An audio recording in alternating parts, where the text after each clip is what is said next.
Tem muita gente que diz mais armas, mais guerras. Será que isso é verdade?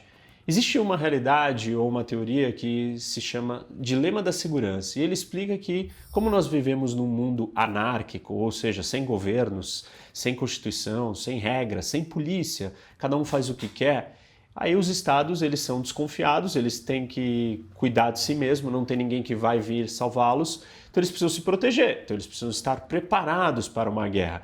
E aí uma iniciativa do estado A, por exemplo, o Brasil, vai se armar para a defesa, não porque ele queira ir para a guerra, mas ele se arma em precaução para se defender. Esse movimento de armamento do Brasil vai suscitar um sinal amarelo ali na Argentina. E a Argentina vai olhar e falar assim, por que o Brasil está querendo se armar? Será que o Brasil quer me atacar? E aí, um movimento inicial de defesa pode parecer para o outro como um movimento de ataque. O que a Argentina faz imediatamente? Começa a se armar também. E aí o Brasil, desconfiado, fala, por que a Argentina está se armando agora? Será que ela está vendo que eu estava me defendendo mais, então ela quer tirar vantagem e continuar mais forte?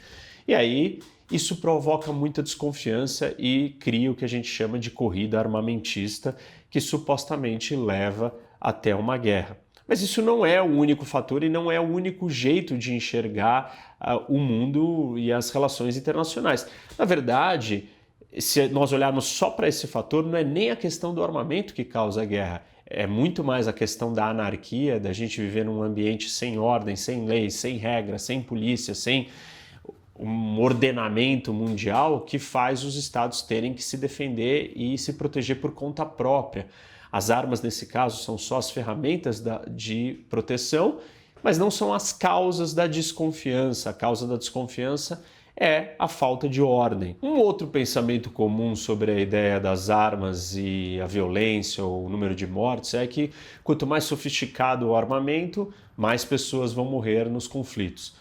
Isso também não é necessariamente verdade. Claro, armas mais destrutivas são capazes de matar mais pessoas mais rápidas, mas as armas mais destrutivas do mundo não são usadas com tanta frequência. Inclusive, a existência delas é que em muitos momentos, ou até o momento, nos trouxe a paz. A Guerra Fria foi exatamente isso. O arsenal nuclear, que são as armas mais destrutivas do mundo, impediu que os Estados Unidos e a Rússia entrassem num choque de destruição total. Então, o fato de você ter uma arma mais destrutiva serviu como um freio para a guerra. E por um outro lado, nós também podemos enxergar conflitos onde não existiam armas sofisticadas. Alguns dos genocídios que aconteceram no século passado, no século XX, foram feitos ou cometidos simplesmente com facões. Esse é o caso de Ruanda, entre os Hutus e os Tutsis.